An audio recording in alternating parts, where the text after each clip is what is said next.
In the name of the Father, and of the Son, and of the Holy Spirit. Amen. While it is customary, as you know, to pronounce the homily of the Sunday largely on the basis of the lesson or the gospel or the intention of that Sunday, I will depart from that with your and the supernal permission at this time, because I feel that owing to a certain specialness of these days to myself, this Tuesday was the 63rd anniversary of my ordination to the priesthood. And so I thought that it might be useful for us briefly to think a little bit about the meaning of the priesthood and the meaning of the mysteries, as they are still called in the Orthodox Church, the sacraments, which are administered within the context of the priesthood. Having grown up, raised within the Roman Catholic Church, I never had any problem or any issue with recognizing the importance and the salvific import, let us say, of the sacraments. But as time went on, and as following some very early decisions and directives that I received in my childhood, probably not much later than when I was about between 4 and 5 years old, I always wanted to become a priest. And eventually, here, many thousands of miles away from the place where the decision was reached, I did become a priest. And it was the happiest day of my life, and I would say it was, bar none, the most important, the most portentous event, the most portentous thing that could have happened to me. And I shall be forever grateful for the divine grace of having bestowed on me the priesthood, because, you know, the episcopate I never wanted. I protested against it. It's the one time I was a Protestant. I protested against it vehemently and tearfully, but my consecrator, Bishop Duc de Palatine, said, you have to. And when he said to you that you have to do something, then generally you did it. And so I must say that the priesthood is extremely important, and the grace, as it is called, for lack of a more descriptive word, administered by the priesthood, is of course of tremendous importance. It is rather well known in religious studies, which it has been my dubious fortune to teach in school for some years, that a valid religious spiritual tradition always has, in addition to its doctrine, a practice. And that's what certainly a Buddhists whom I have known as so immediately asked, what is your practice? And so that means that to relate to spiritual things, and what ordinarily is called religious things, something has to be done. And you should do it. And if that does not obtain, then something is missing, something is wrong. The spiritual life the life of religion, whatever you wish to call it. After all, religion is not really a bad word. It just means in Latin, religio, to join together. And that really carries, I think, a very, very beautiful and very nice meaning. To rejoin, in religious terms, the human soul with God. And let's say if we include our Gnostic prophet of the 20th century, Carl Jung, then we can say that religio also means to join together in the process of individuation, to unite the various, many facets of the human psyche. And these are very important things. And so, what then is a priesthood? A priest is not a preacher. A priest is not a minister. A priest is a priest. And the very word sacerdos, which comes from sacer, meaning sacred, is somebody who administers something that is very sacred. And the sacerdoti and their in the various ranks coming down from the chief of the Hierophantes were the priests who administered the mysteries prior to the Christian era. Like probably the chief one, the most famous one of all of them, the Eleusinian mysteries, but all the others, the Orphic mysteries, the Dionysian mysteries, many others. So there have to be people whose consciousness has been dedicated to the working, to the administering of the mystery. And the mystery in turn, even though it is used obviously a lot now, and we all, beginning perhaps with Sir Arthur Conan Doyle, we all think of the kind of mystery that when there is something mysterious and then it's found out, you know. It's not entirely incorrect, but obviously that is not the original intention. The mystes, those who go to the mystery, are the ones who close their eyes. They close their eyes to the external world so that they might see the other world at their initiations and probably subsequently.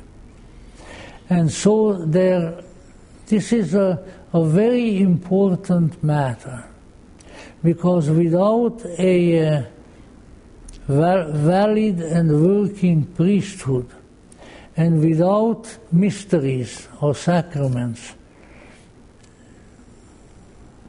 we are immensely impoverished.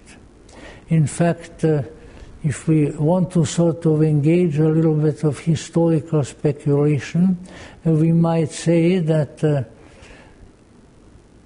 first came the abolishing, or at least the totally obscuring of the mysteries of the sacraments in the Reformation and thereafter. And then it took a considerable period of time, what are a few hundred years, when everything else went by the wayside.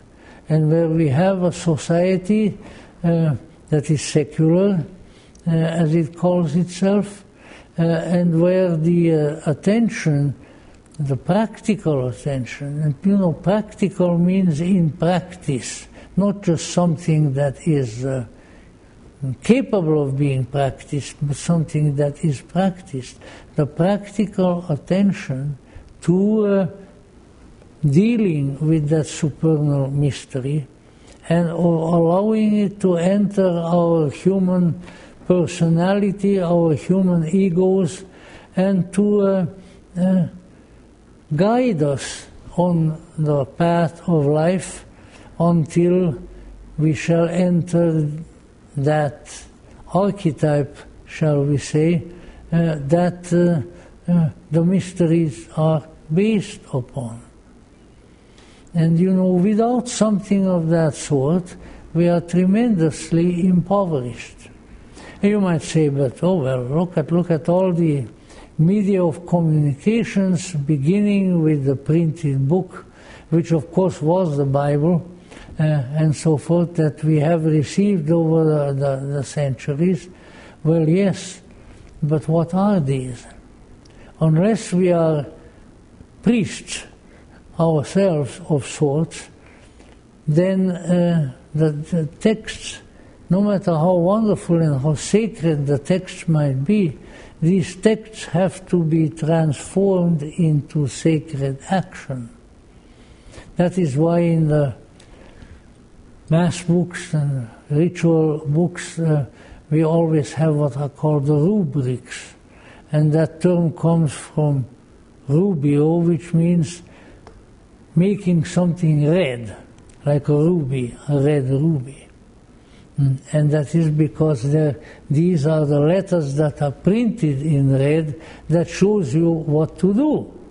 The others are the ones that shows you what to say.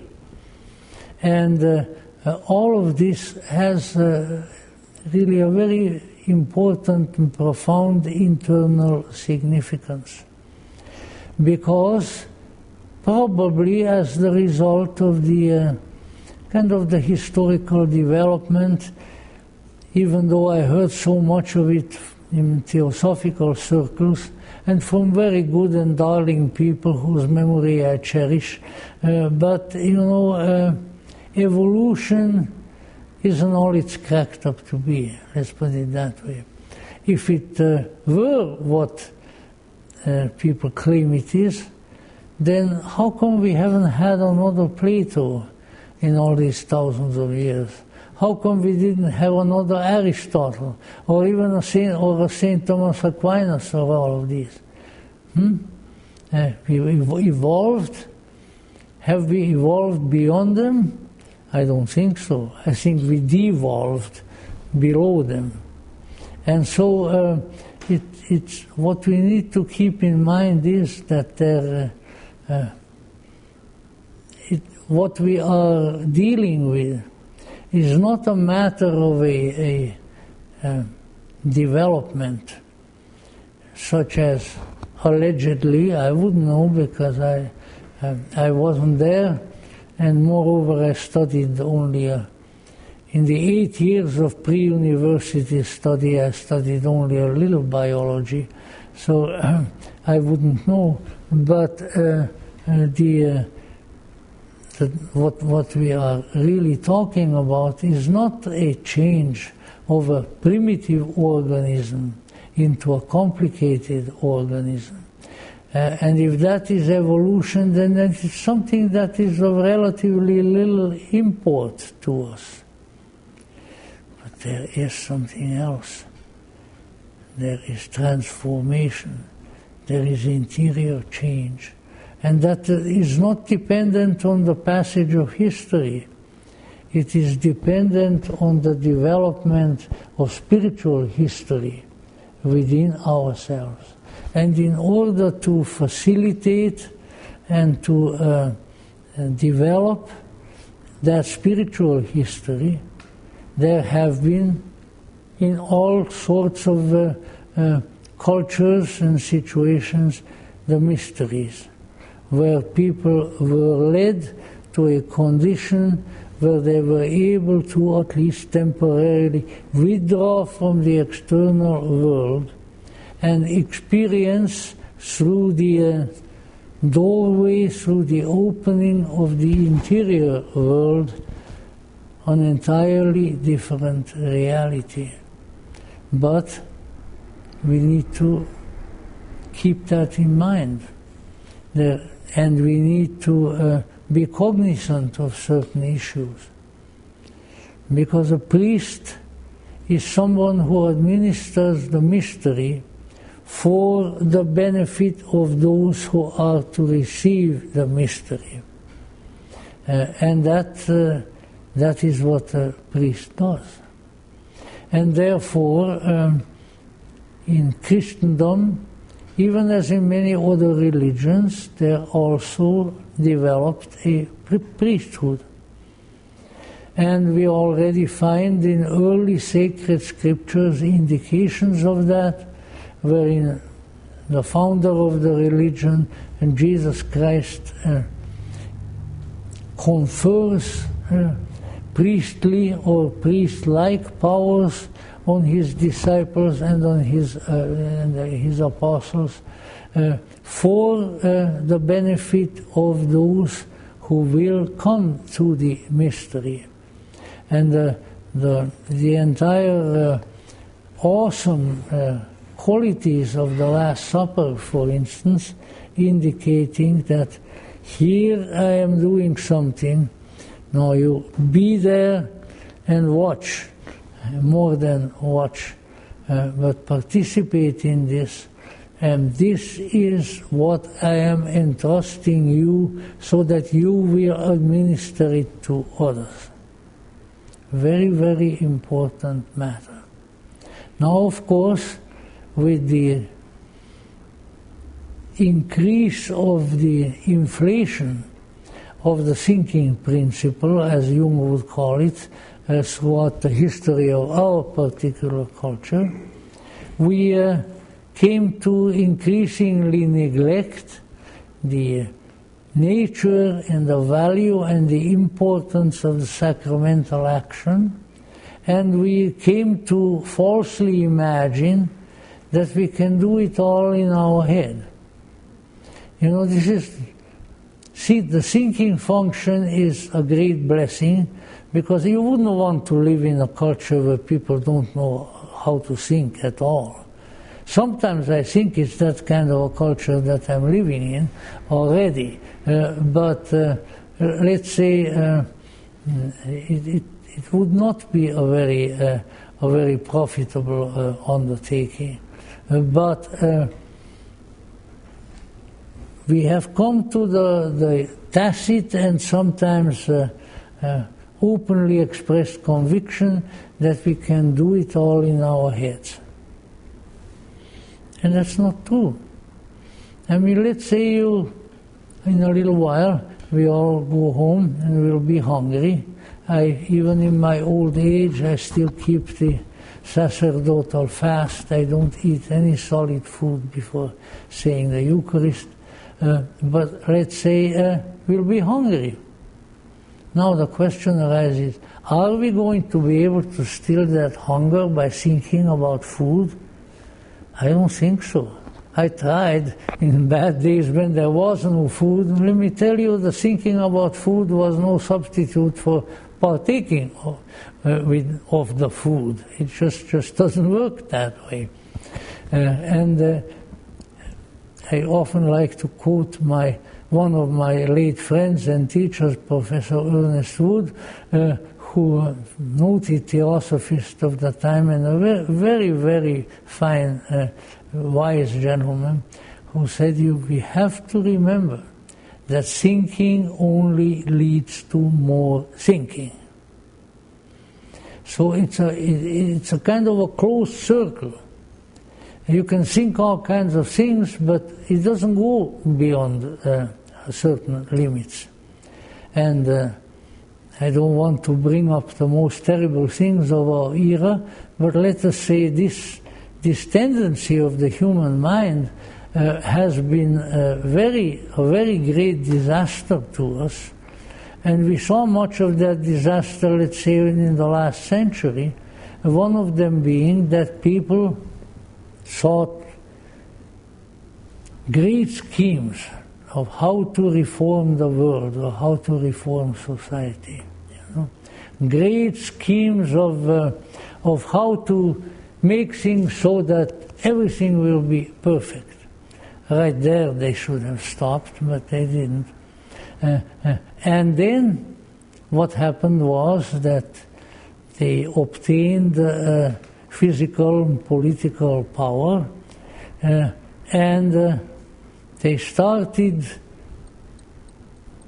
convincing themselves and trying to convince others that now that our great ideas of perfecting the human being and perfecting the world can be put into action, into operation, now everything will be wonderful. So just be there and participate in that. And what happened? Nothing happened, at least initially. And you know, when you have a great idea and you fully expect that it will now materialize and then nothing happens, that's a very great blow to your dear ego. That's a very sad thing to happen to somebody. This is the sad thing that happened to Hitler, the sad thing that happened to Lenin and all the rest of them. And then I say, I know that was my idea was just the greatest, and yet nothing's happening. So why is that? So they come to the somewhat self-serving conclusion that it's not happening because there must be some nasty people there preventing it from happening. So what we do is we look for those nasty people. And nasty people are everywhere, at least in that view. So then what do? We do away with them. If we do away with enough of the people who allegedly stand in the way of the realization, the actualization of our marvelous ideas, then everything will be nice.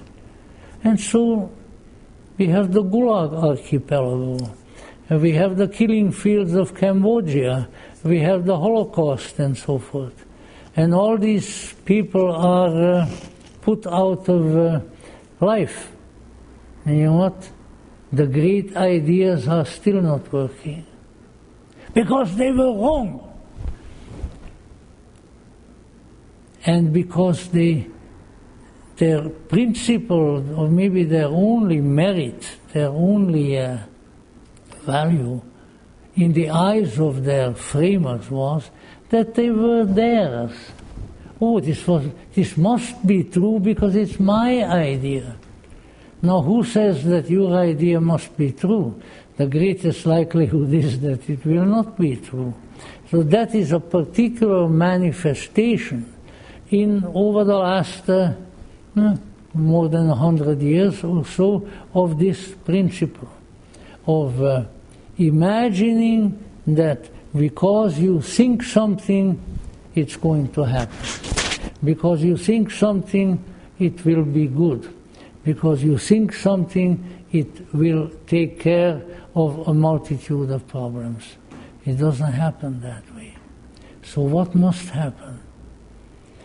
I think that certainly C.G. Jung and others, I always like to conclude on the keynote of Jung, have at least come very close to the truth, to the God's truth in discovering that there has to be a very profound internal reorganization and change in the soul, in the psyche of the human. There have to be internal experiences which then are capable of changing our lives in a salutary fashion, and if enough lives are thus changed, then maybe changing a great many things in the world. But that requires mystery, that requires a sacrament, that requires doing something. But now, maybe that's a little too vague a term, because one can do all kinds of things that are not going to produce that. And so it's not just doing something, but it is doing something sacred, having a mystery and participating in that mystery. And as has been communicated to us from of old, from Greco-Roman times, I mean, I think it was Cicero, the great lawyer, the great politician, and if you once hear the greatest lawyer in the country proclaim something that's actually true, that's a miracle too. He said that everyone who experienced the mysteries of Eleusis was so changed that he or she had completely lost the fear of death. Now that's a big change. You can see what kind of commotion can be caused in a society by the fear of death, by what we are going through now. Great salutary internal developments can take place in the human when he has access to a sacrament or to the sacraments. And in all these years of my priesthood, I could have thought of it, but I discarded it right away. I could have regaled you with the miraculous phenomena that would be accepted as miracles if they occurred in the Roman Catholic Church, in connection with the Mass, in connection with the sacraments that I have experienced during that period of time. But then I said, I'm not going to do that, because to tell you of actual physical, parapsychological miracle that occurred within the context of a sacrament would not make that sacrament more valid or more important. That's not the way to look at it. But we need to keep in mind that there is such psychic energy in that transforming power of the mysteries that, yes, occasionally it will even switch over into the physical, and then we have a phenomenon, we have a miracle. And ever since I was ordained a priest, from time to time, these would appear, this would come. And not just to me, because after all, just because a weird Hungarian experience is something, that doesn't mean that it's true. Weird Hungarians have experienced a lot of weird stuff over the ages. But there, and most of the time, not all the time, but most of the time, there was at least one or two other people present experiencing the same thing. So why should that be? Because the immense energizing and transforming power that arises in the soul, and that comes from the deepest part of the soul, from the Christ within, the hope of our glory, as St. Paul called it, this is so powerful that it at times has visible, tangible, sensible effects in the physical world as well. But that, of course, is not what it is all about. But it is so powerful that it can bleed over into the physical world, and then you see or experience something very unusual there.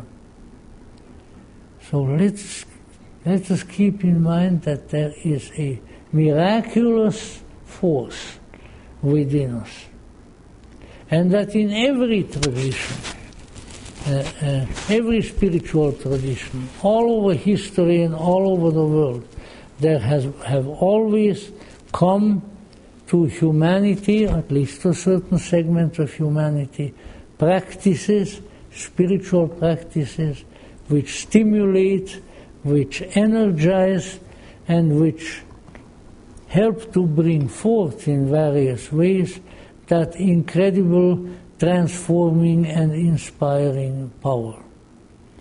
And we Gnostics, because we are Christian Gnostics, while we certainly can very easily accept, let's say, the immense importance of the sacramental power of the Greco-Roman so-called pagans, and its existence right today in various other places, Hindu, Buddhist, and so forth, we do feel that in our tradition, from the beginning with its founder, the details don't really matter. We have been given what has been called means of grace, means of transformation, means of energizing the transcendental forces. And now don't confuse this with all kinds of low magic, or with spooks and nature spirits and demons and things like that. Well, yeah, they are there too, and they're sort of the low life, the wildlife of life. And often people practice these things. I am in favor of magic, but only within certain limits. And people practice these things as a preparation for the greater. Because you first have to be convinced that the preternatural, the supernatural, whatever you want to call it, really exists. And then you can deal with it maybe in greater depth. But the fact of the matter is, and I can testify to it from 63 years in the active priesthood, because there was never a time in my life when I did not find ways of saying Mass and of practicing the sacraments as a priest, that we have mysteries. And that these mysteries are of immense value, are of immense benefit. And we should come to them and avail ourselves of them. You might say, well, yeah, but I go to Mass, I don't know, very frequently, and I'm not any better when I come out afterwards, or, I don't have... Well, how do you know? How do you know that you haven't changed? How do you know that you haven't been transforming? You don't. Maybe over a period of time other people will say, he's really changed, There's really been a transformation. I wonder why. Well, I don't wonder why, because the mystery has acted mystically on the individual, and this is extremely important. And you might not feel it or see something tremendously powerful at the time when it happens, but that doesn't mean that nothing is happening. Your conscious, once again, your conscious mind, your thinking principle can deceive you. Well, I haven't seen anything, I haven't felt anything momentous, and therefore nothing happened. Maybe you have faculties of knowing within you, which don't manifest on the mundane, on the trivial level. Maybe some great thing is happening inside of you, but you don't know about it with your external consciousness. But at some point, some other times in your life, all of a sudden it will come forth. I feel things, I know things with gnosis. I have received something. Where did I receive it? Well, most likely you received it in the mystery. And so, at this time, within the octave of my own anniversary, I give abundant and humble thanks for having received the grace of administering the mystery, and whatever other often very unpleasant things may have been going on in my life. My priesthood was always there.